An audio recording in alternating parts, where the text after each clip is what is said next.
Mayroon ka bang mutya? Saan nga ba ito nakukuha? Hello, what's up? Your best here. Sa video na ito ay kilalanin natin ang isang uri ng mutya. Ang mutya ng salsagan. Ang mutya ay singaw mula sa kalikasan. Lahat ng bagay mula sa kalikasan ay may mutya. Maaari kang makakuha nito mula sa mga halaman, prutas, puno, hayop, kidlat, ilog, bato, kuweba at iba pang bagay na likas na nilikha ng Diyos. Ang mutya ay lakas, at dahil ito ay lakas, nagtataglay din ito ng galing. At ang galing nito ang siyang magbibigay sa iyo ng proteksyon kapag nagmay-ari ka nito. Papaano nga ba gumagana ang mutya? Dahil sa ang mutya ay likas, ito ay natural ding gumagana. Hindi na ito kinakailangan pang buhayin ng mga orasyon. Isa na nga dito ang mutya ng salsagan. Ang salsagan ay isang puno na nahahawig sa niyog. Ito ay tinatawag na foxtail palm sa Ingles o bunga ng palmera sa Katagalugan. At kabilang ito sa uri ng mga palm tree. Pinaniniwalaang ito ay talagang nagmula sa Pilipinas. At kadalas ay tumutubo sa mga tropikal na bansa. Kadalasan din itong ginagawang sangkap sa pagnganganga. At para sa mga mahilig sa anting-anting at agimat, pinaniniwalaang ito ay mayroon ding mutya. Kung sakaling magtataglay ka daw di umano ng mutya nito, ay asahang hindi ka tatamaan ng bala o tatablan nito.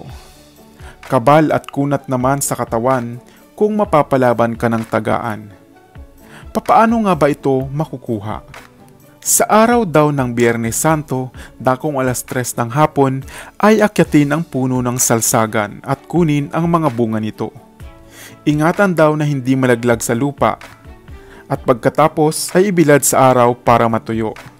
At kapag natuyo na ay isa-isahing kalugin ang mga ito. At kapag daw may napansin kang bunga na kumakalog, iyon ay ingatan sapagkat ito ang kaloob sa iyo. Huwag itong ipagyabang at gamitin lang sa kabutihan.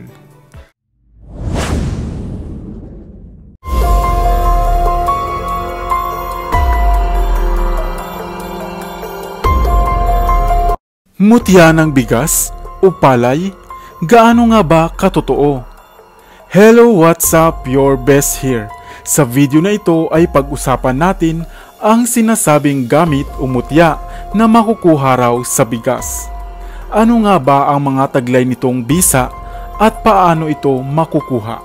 Ang bigas ay isang uri ng butil na mula sa hanay ng mga halamang damo na kung tawagin ay Oryza sativa.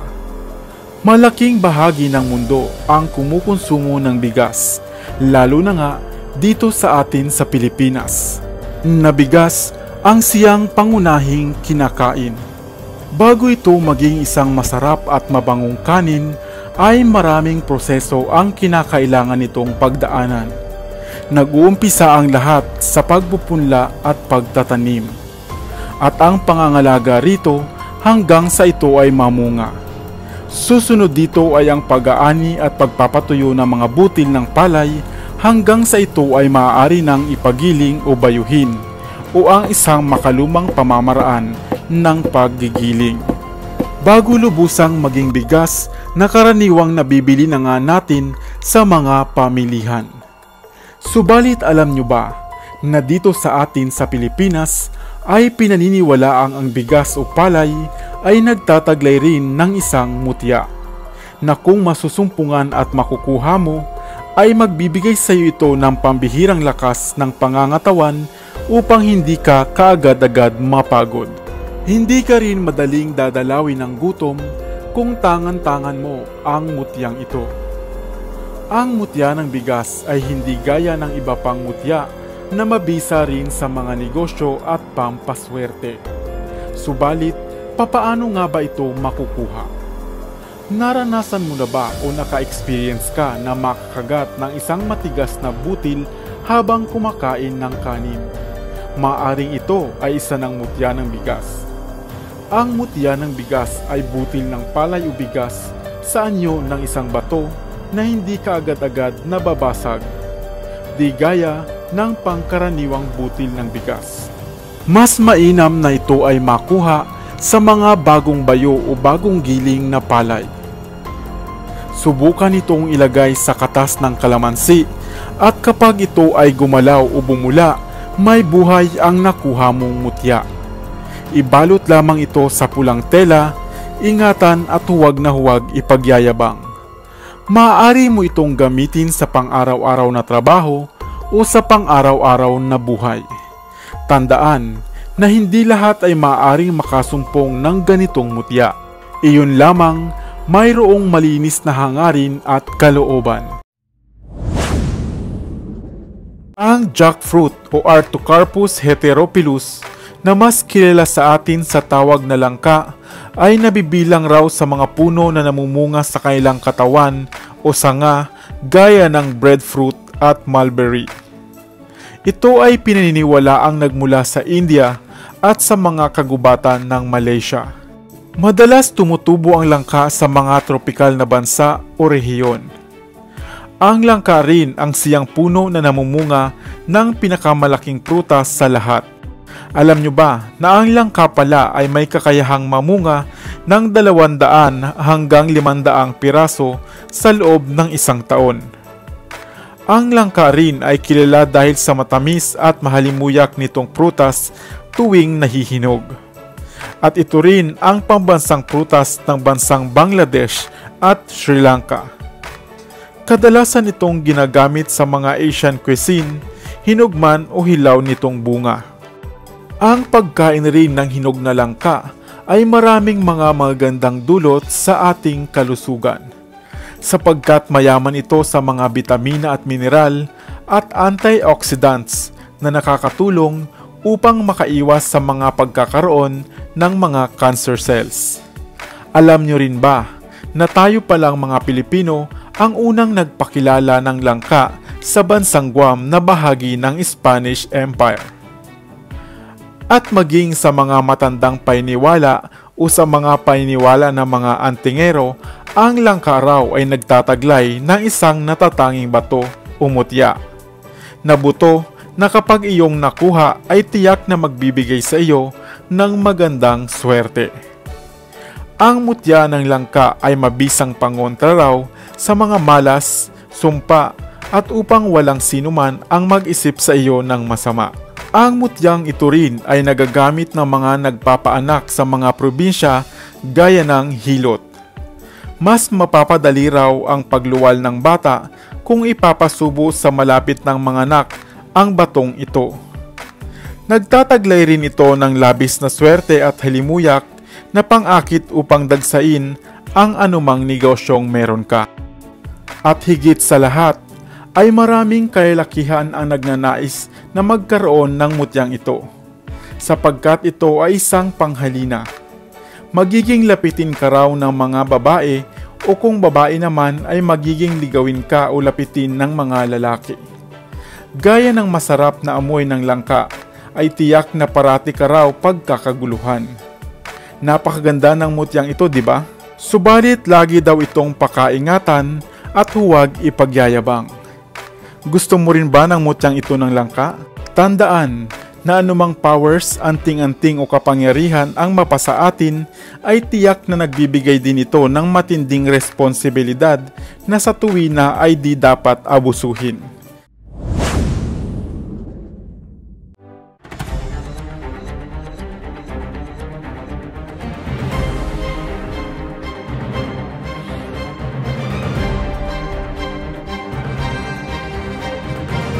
Kakaibang mutya na may kakaibang kakayahan?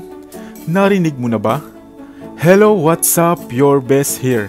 Sa video na ito ay talakayin natin ang natatanging mutya ng alikbangon o aligbangon, ang mga magaganda nitong kakayahan at ang kakaiba nitong bisa at kapangyarihan. Narinig mo na ba? Ang mutya daw na may kakayahang makabuhay ng yumao na? Ito ay ang mutya ng alikbangon o mas kilala rin sa tawag na aligbangon.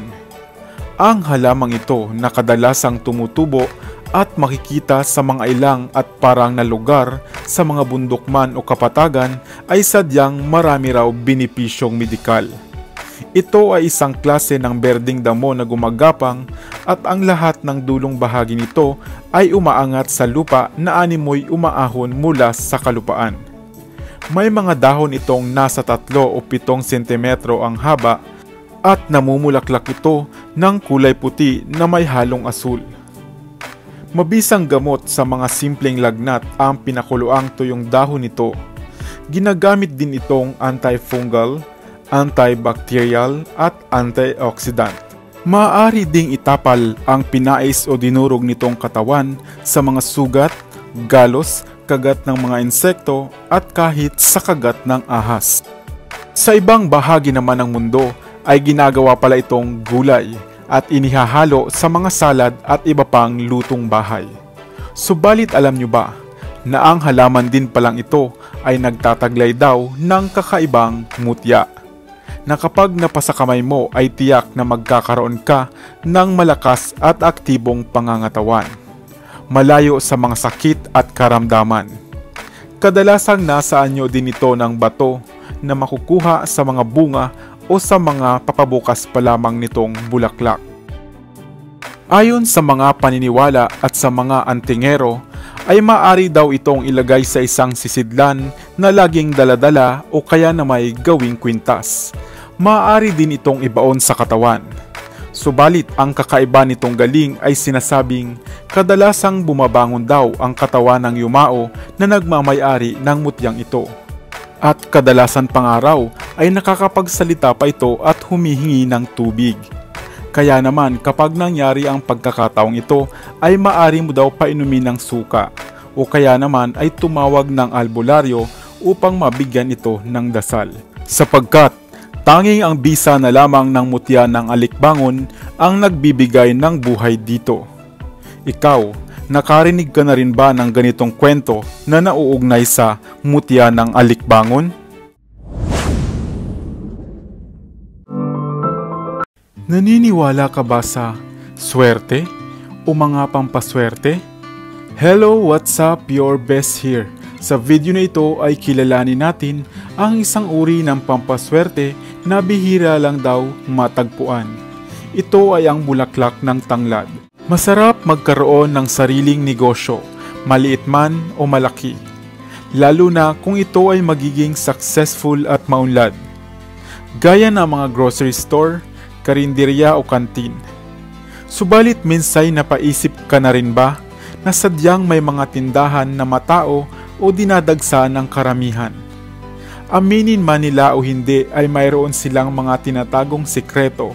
Sikreto na maaring pinaniniwalaan nilang nagdadala sa kanila ng magandang hanap buhay.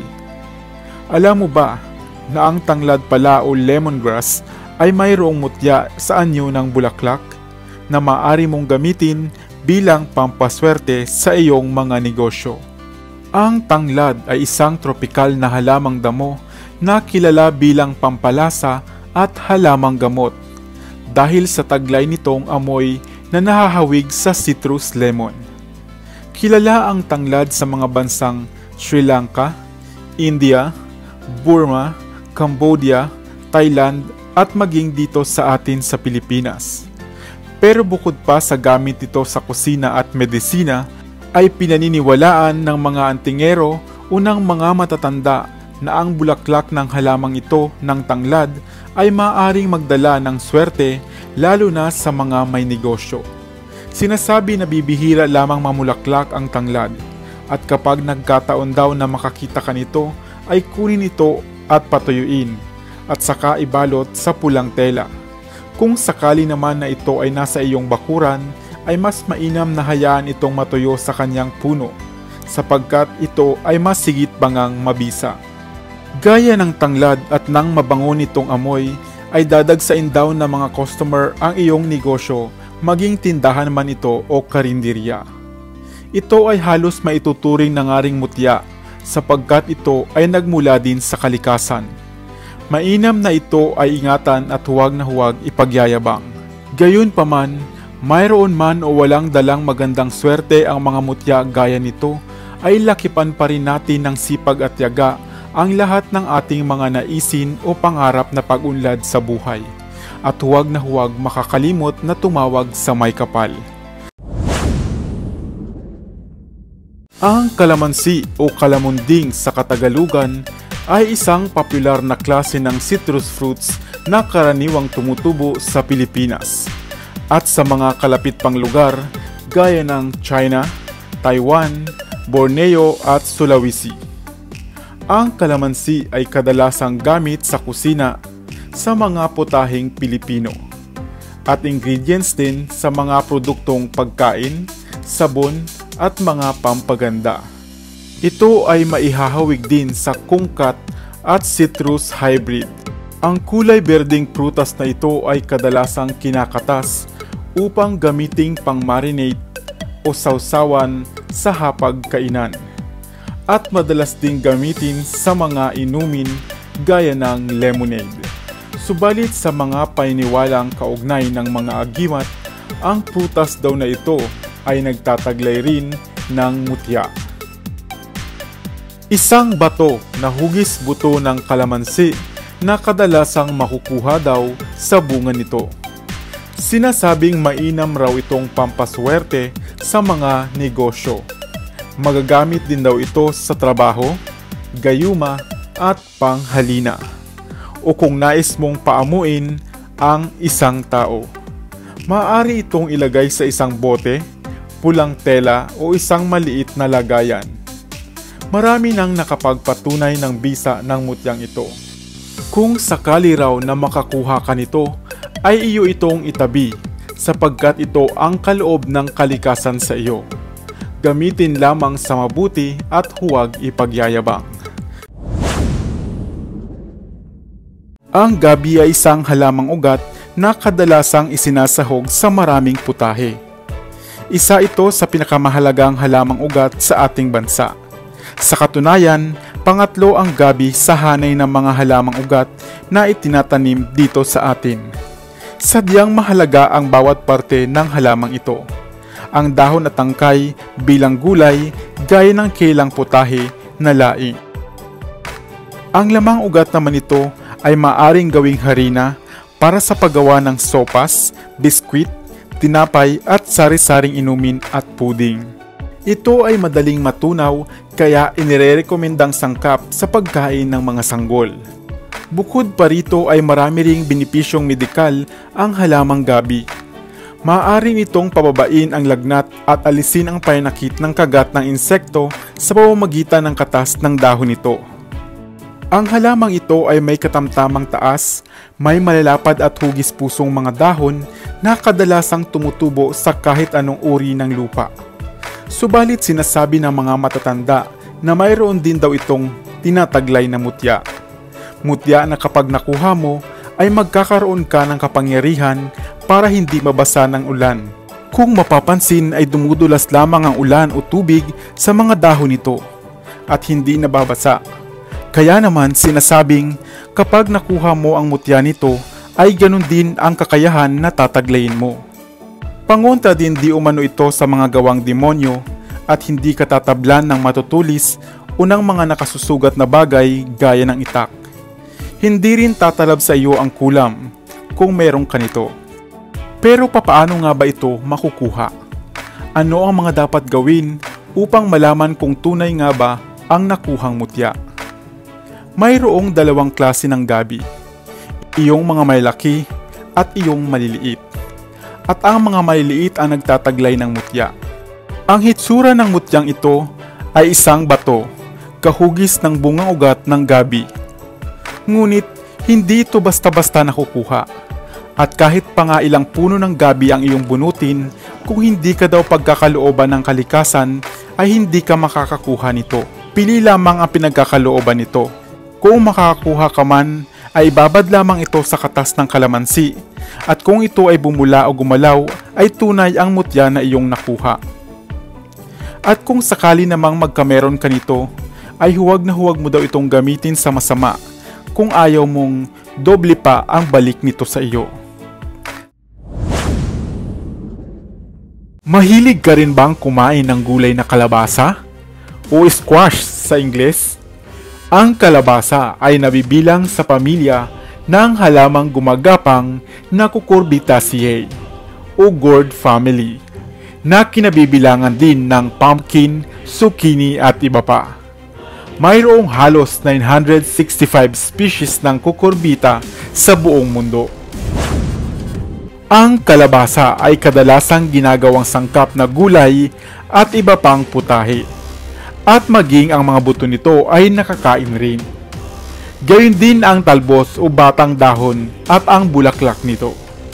Alam mo ba na ang pinakamalaking kalabasa na naitala sa kasaysayan ay umabot pala ng 2,118 pounds o 960.7 kilos ang bigat at matatagpuan sa Warren, Rhode Island. Subalit maliban sa mga benepisyong pangkalusugan na dulot ng gulay na kalabasa, ay mayroon din daw itong taglay na kakaibang bertud, na ayon sa ilang antingero, ito ay magdadala raw ng swerte at gaan sa kabuhayan kung mapasa kamay mo. Kaya naman naglipa na nga sa Facebook at internet ang iba-ibang bersyon nito. May ilan ring nagsasabi na ito ay mainam na panghalina o pang-akit sa mga kababaihan man o sa negosyo. At iyan ang dapat nating iwasan. Sapagkat dahil sa hirap ng buhay ngayon, ang ilan ay napapasubo na sa pagbili o paggamit ng mga sinasabing mutya raw buhat sa kalabasa. Subalit, mayroon nga ba talagang mutya ang gulay na kalabasa? Wala pong mutya ang kalabasa. Subalit, may isang parte o bahagi ng gulay na ito na kapag iyo itong kinuha at pinatuyo ay pinaniniwala ang isang mainam na gamit o pangontra, subalit ito ay hindi isang uri ng mutya. Ang pinakabahagi ng tangkay ng kalabasa na nag-uugnay sa katawan at bunga nito na animoy hugis bulaklak ang tinutukoy ko. Ang bahaging ito ng kalabasa ay maaaring ihiwalay at patuyuin sa ilalim ng sikat ng araw at buwan. Kapag ito ay natuyo na ay maaari itong gawing kwintas at maaaring isuot sa mga baby o sanggol o maging sa mga matatanda. Ang bagay na ito ay aprobadong nagtataboy ng mga sakit na maaaring dumapo sa katawan ng sanggol. Mainam din itong pangontra sa mga palipad hangin o usog o balis kung tawagin. Ang pangontrang ito ay maaari mong gawin kahit sa inyong bahay lamang at hindi mo na kailangan pang bilhin online. Isang pananggalang na bigay ng kalikasan at kahit sino ay maaaring makinabang. Nga lamang kung ito ay iyong pinaniniwalaan. Subalit wala naman sigurong mawawala kung iyo itong subukan. Ang mahalaga ay huwag na huwag tayong makakalimot na tumawag sa may kapal. Normal na ang magkagusto at mapahanga sa isang tao na labis na bumibihag sa iyong atensyon. Subalit, aminin man natin o hindi ay hindi lahat o karamihan ng ating natitipuhan ay di naman tayo gusto.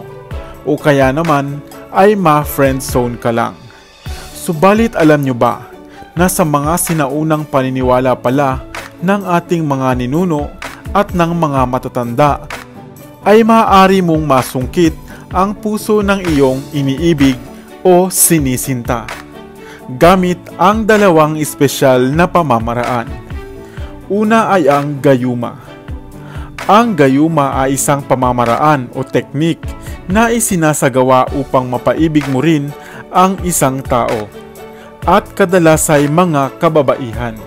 Subalit ito ay nangangailangan ng isang bagay para gumana o umepekto. Ang gayuma o enchantment ay isang sistematikong pamamaraan na iyong susundin upang ito ay gumana. Tanging ang mga taong mayroong masidhing damdamin o kagustuhan lamang ang maaring makapagpagana nito.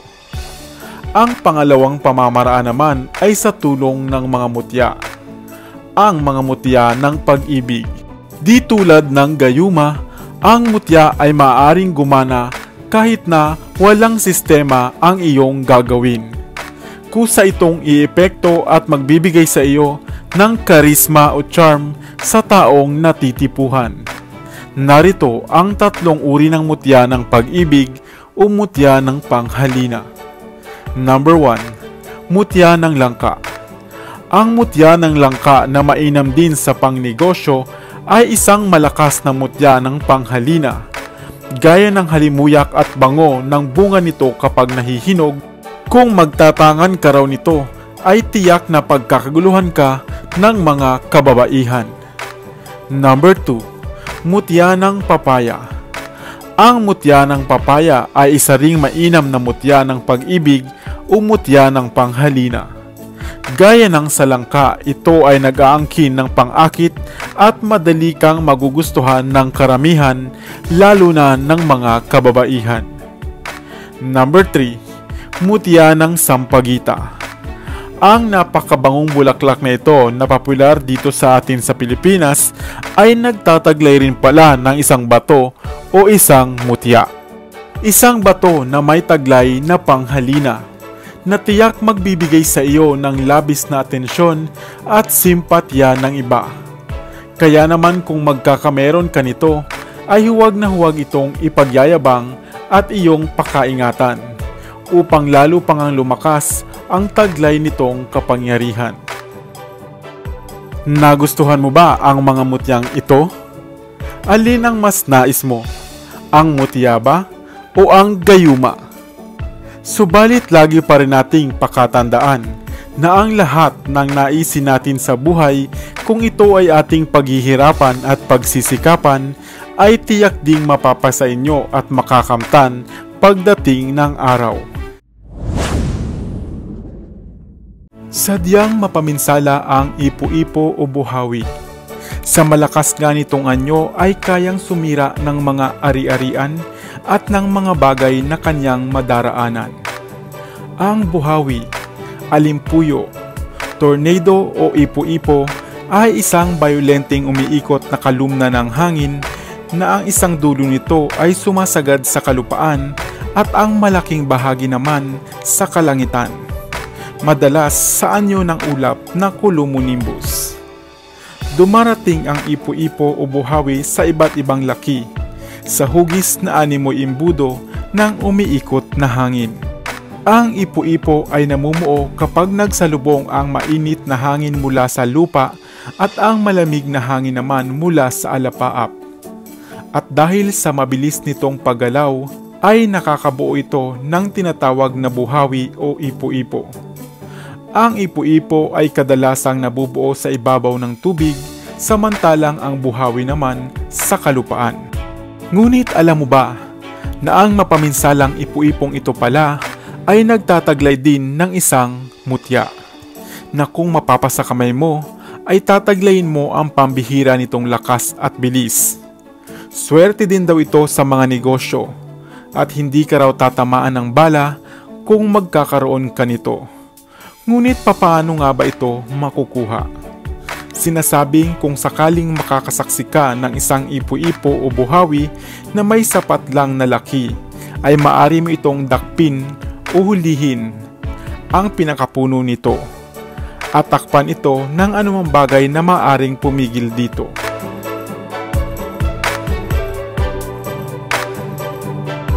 Ayon sa mga naniniwala sa anting-anting at mutya, makukuha ang mutya ng ipo-ipo sa gitna ng ipo-ipo o buhawi. Subalit lubha itong delikado. Maaari mo raw itong mapahupa ang hangin kung alam mo ang pangalan nito sa salitang Hebreo o Latin.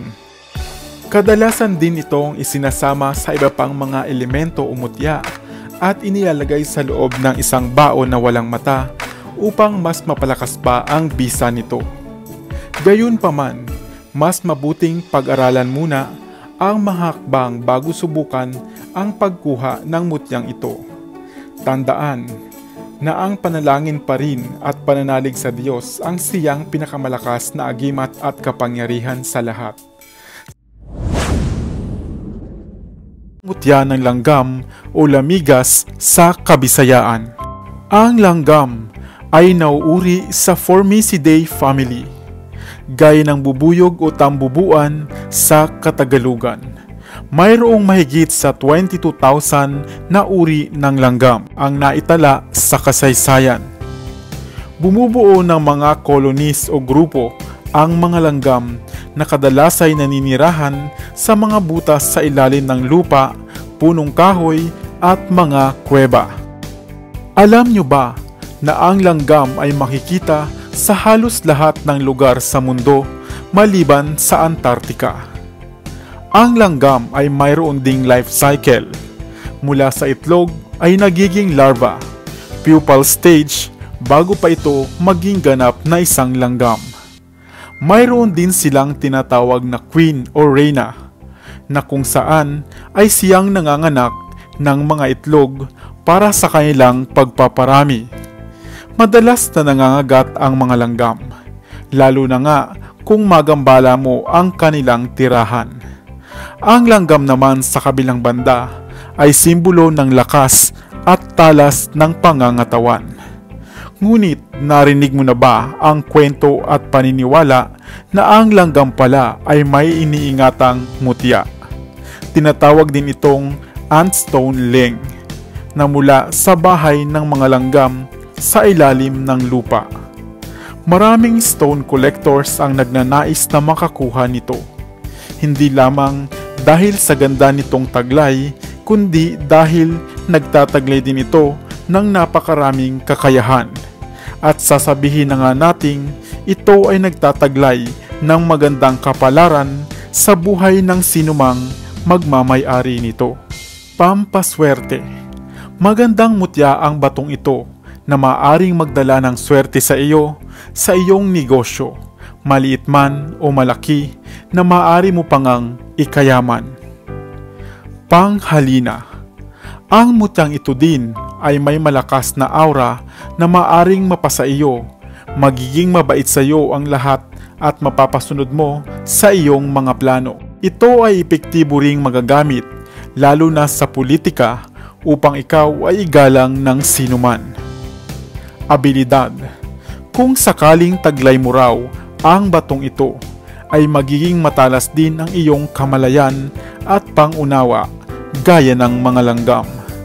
Magtataglay ka rin ng kakaibang lakas ng pangangatawan. Tagalihis o tagaliwas. Kung sakaling ikaw ay malagay sa alanganin, gaya ng away o aksidente, ang bala raw ng baril ay lilihis sa iyo o hindi ka tatablan. Kabal. Kung gagamitan ka naman ng itak o mga matatalim na bagay, ay hindi ka rin masusugatan. Ang mga ataking itim gaya ng kulam, barang, palipad hangin, tigalpo o balisa ay hindi rin uubra sa iyo kapag suot-suot mo ang mutyang ito.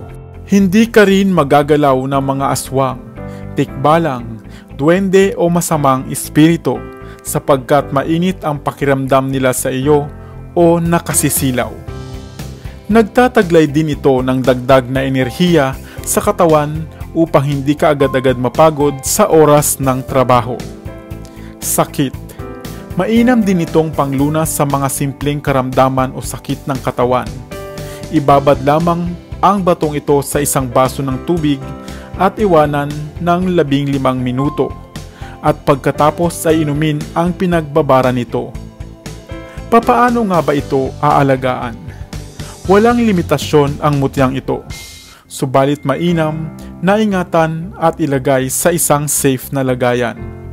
Sa araw ng Biyernes ay ibabad daw ito sa malinis na tubig at pagkatapos ay tuyuin ng bulak o ng malinis na tela at saka punasan ng langis ng oliba o langis ng niyog. Ang halaga ng batong ito, unang mutya ng langgam, sa bansang Indonesia ay hindi daw bababa sa 2 milyong Indonesian rupees, na kung susumahin ay aabot sa 1.5 milyong piso dito sa Pilipinas. Kung ikaw ay magkaroon nito, ipagbibili mo ba o ipapamana mo sa iyong lahi?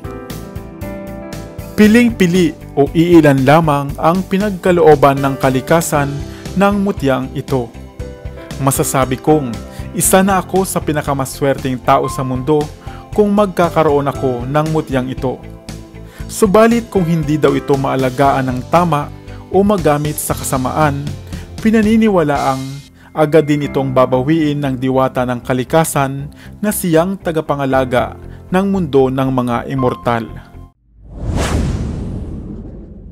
Ang ahas na siyang isa sa nakakatakot at makamandag na hayop sa kagubatan ay pinaniniwalaan ding nagtataglay ng isang makapangyarihang agimat o mutya.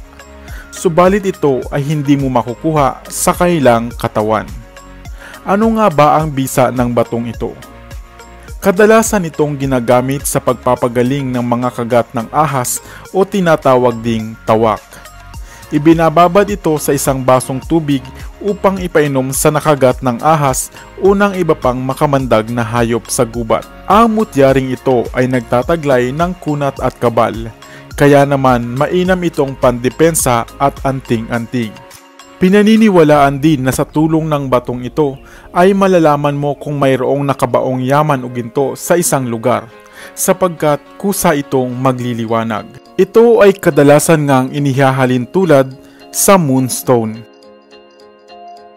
Ayon sa mga antingero at mga nagtatangan ng batong ito, ay kusa raw yuyuko o susuko sa iyo ang mga nakakasalubong mong mga mabangis na hayop, lalo na ang ahas, sa oras na maramdaman nito na nagtatangan ka ng bato o mutya ng ahas. Kaya naman marami rin ang nagnanais na magkaroon nito, subalit papaano nga ba ito makukuha? Ayon sa mahiwagang paniniwala at karanasan ng mga matatanda, sa oras daw na makasumpong ka o makakita ng dalawang matandang ahas na nag-aaway, ay bantayan lamang ito at hayaan na ang isa sa kanila ay matalo at magapi. Sapagkat sa oras na ito ay hahanap di umano ng lunas ang nanalong ahas upang makapagpagaling sa nagaping katunggali. Ang mga halaman na kadalasan nitong daladala ay mainam ding gamot at panglunas. Supalit pagka minsan kung ikaw ay suswertehin o papalarin, ay may daladala itong isang bato. At iyon ang mutya ng ahas. Ito ay kanilang ginagamit upang makapagpabawi ng lakas at makapagpahilom ng mga sugat na natamo. Kapag ipinatong na ito sa katawan o sa ulo ng ahas na walang malay at pagkatapos ay umalis, agad-agad daw ay kunin ang bato bago pa tuluyang magkamalay ang natalong ahas. Ang mga pagkakataong ito na may dalawang ahas na nag-aaway ay bibihira lamang mangyari at kadalasang nagaganap ito sa mga may pangalang araw o sa panahon ng Kwaresma. Napakabisa ng mutyang ito, lalo pa at gagamitin lagi sa pagtulong sa mga nangangailangan.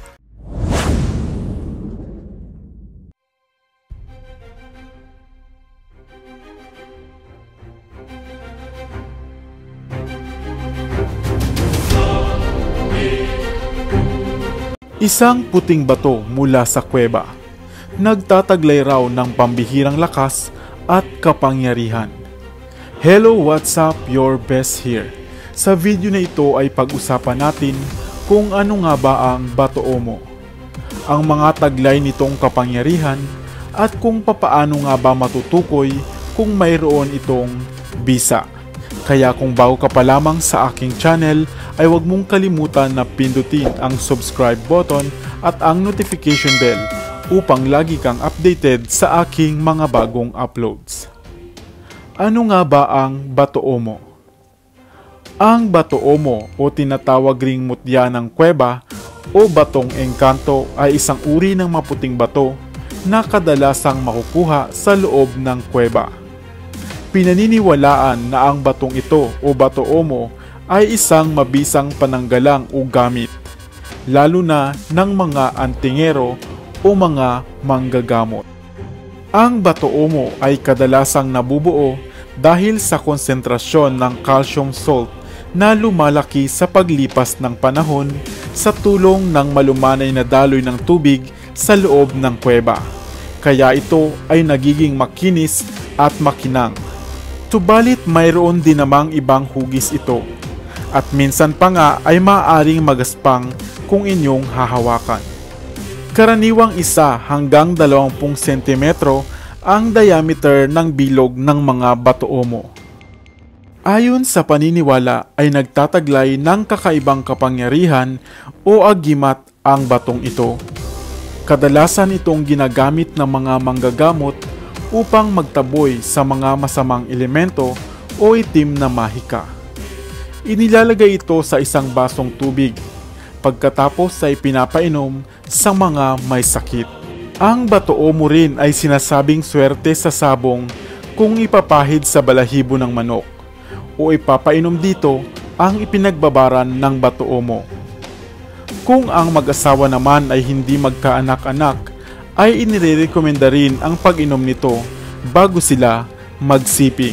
At ang pinakamalakas nitong gamit ay ang kunat at kabal, na sadyang mapapasa iyo kung magtatangan ka ng batong ito.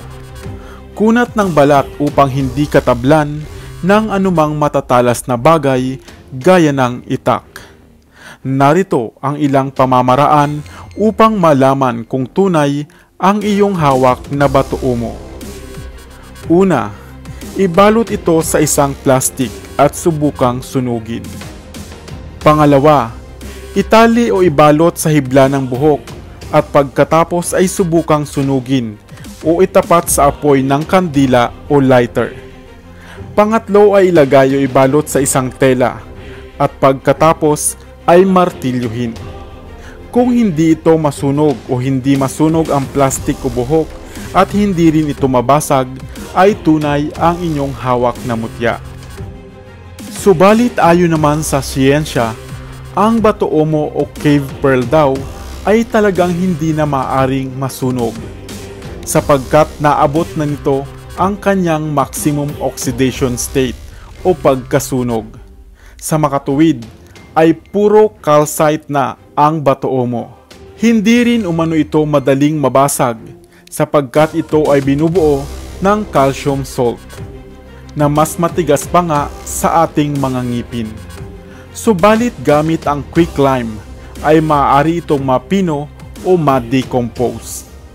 Kadalasang makapangyarihan ang batoomo hindi dahil sa taglay nitong natural na bisa, kundi sa mga dasal o orasyon na ipinapakain dito, at higit sa lahat ay ang matibay na pananalig at pananampalataya ng sinumang nagtatangan nito. Tandaan na ang pananampalataya pa rin sa ating Panginoon ang siyang makapangyarihan sa lahat. Pagka minsan nga lamang ay mas pinalalakas pa natin ito gamit ang mga agimat at anting-anting. Sana ay nabigyan ko kayo ng kalinawan at dagdag na kaalaman sa batoomo. Takot ka ba sa kidlat? Malamang oo. Dahil ito ay isa'y 6 boltahe ng kuryente na gumuguhit sa kalawakan tuwing masama ang panahon. Subalit alam nyo ba, na sa makalumang paniniwalang Pilipino, sa paniniwala ng mga taong may dunong hinggil sa mga agimat at anting-anting, sinasabing ang kidlat ay nagtataglay ng isang mutya. At ito nga ang tinatawag na pangil ng kidlat. At gaya ng lahat ng mutya, ito ay mapapasakamay mo lamang kung ipagkakaloob ito sa iyo ng kalikasan. Natatanging liksi at bilis ng pangangatawan at di madaling mapagod ang mapapasa iyo kung magtatangan ka ng mutyang ito. Pinaniniwalaan din na mabisang pantaboy sa mga masamang elemento at espiritu ang mutyang ito, at pati na rin ang mga mangkukulam at mga barang ay katatakutan ito. Ngunit papaano nga ba ito makakamit o makukuha? Sinasabi na sa oras na mayroon kang makitang kidlat na tumama sa isang lugar o sa isang bagay, doon ay maaari mong makuha ang sinasabing mutya. Gamit ang bagong hasang itak na hinugasan o pinahiran ng suka ng tubo o lambanog ay itusok ito sa lugar na tinamaan ng kidlat. At ang mutya o pangil ng kidlat ay didikit sa talim nito. Ang pangil ng kidlat ay isang makapangyarihang gamit o mutya. Subalit mapapagana mo lamang ito sa oras na alam mong tawagin ang ngalan nito sa salitang Latin o Hebreo. At gaya ng lahat ng uri ng agimat, ang pangil ng kidlat ay hindi dapat ipinagyayabang at lalong higit ay huwag gamitin sa kasamaan, sapagkat maaaring doble pa ang balik nito sa iyo pati sa iyong mga minamahal. Tandaan, ang mga agimat o anting-anting ay mabisa at maaring magbigay ng proteksyon sa iyo. Subalit tanging ang Panginoong Diyos pa rin ang siyang nakahihigit. Marahil ay hindi ka pa nakakakita ng linta. Ano nga ba ang linta? Ang linta ay isang parasitikong uod o nahanay sa phylum na Annelida at subclass na Herodinia. Kahawig din ito ng bulate na mayroong malambot at muscular na katawan na nagagawang humaba at mag-contract o umiksi. Madalas na naninirahan ang mga linta sa mga lugar na may freshwater o tubig tabang. Kadalasan sa mga lawa, sapa, ilog o mga matubig na bahagi ng kalupaan. Kilala ang mga linta sa pagdikit sa mga mammals gaya ng mga tao at pagsipsip ng dugo nito. Noong unang panahon ay ginagamit din ang uod na ito o ang linta sa paglunas ng ibang karamdaman na may kaugnayan sa mga blood clot at joint disease. Alam nyo din ba na gaya ng mga tao ay maalaga din ang mga linta sa kanilang mga supling? Maingat nila itong ikinukubli at itinatago sa mga panganib habang hindi pa nila kayang mamuhay mag-isa. Subalit dito sa Pilipinas ay pinaniniwalaang ang linta daw ay nagtataglay ng isang mutya. Pinaniniwalaang ang mutyang ito ay mabisang pampaswerte sa anumang klase ng negosyo. Nagsisilbi din itong pang-akit o panghalina. Mabisa din itong pang-iwas sa mga kulam o barang. At higit sa lahat ay may kakayahan itong umiwas sa mga bala ng baril. Kusa raw na mamanhid ang iyong katawan kung may magtatangka sa iyong buhay at hindi ka masasaktan kahit nahampasin ang iyong katawan.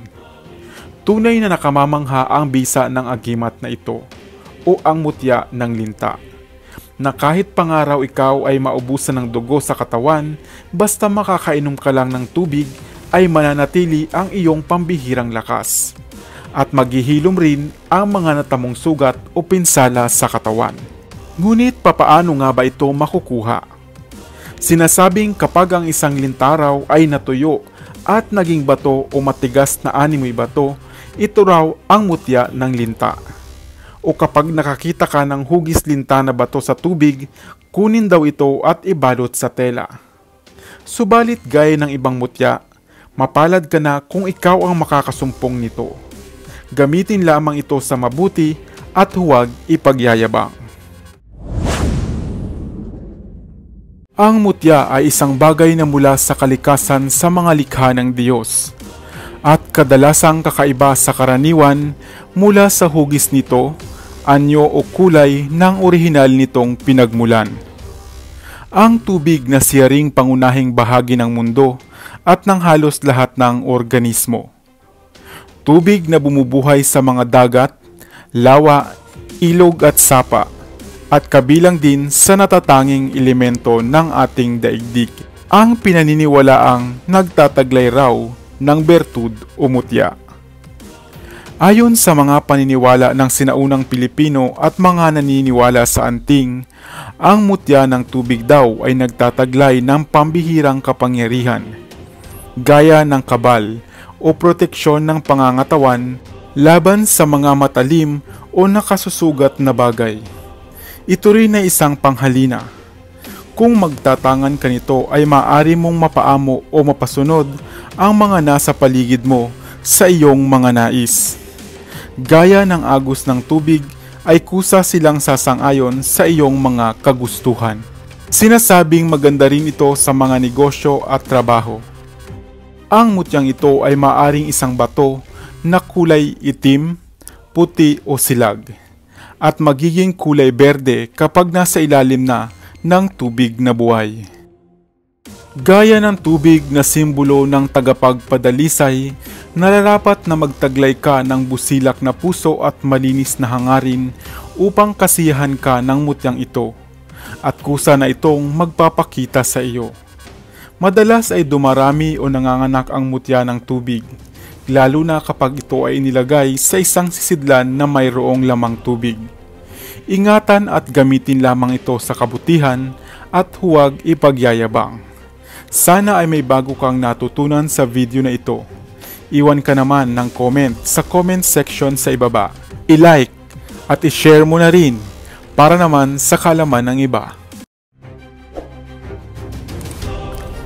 Hanggang sa muli, para sa mga kakaibang kwento ng kaalaman, hiwaga at misteryo, ako pa rin ang inyong lingkod, ang inyong Bes para sa Bes TV.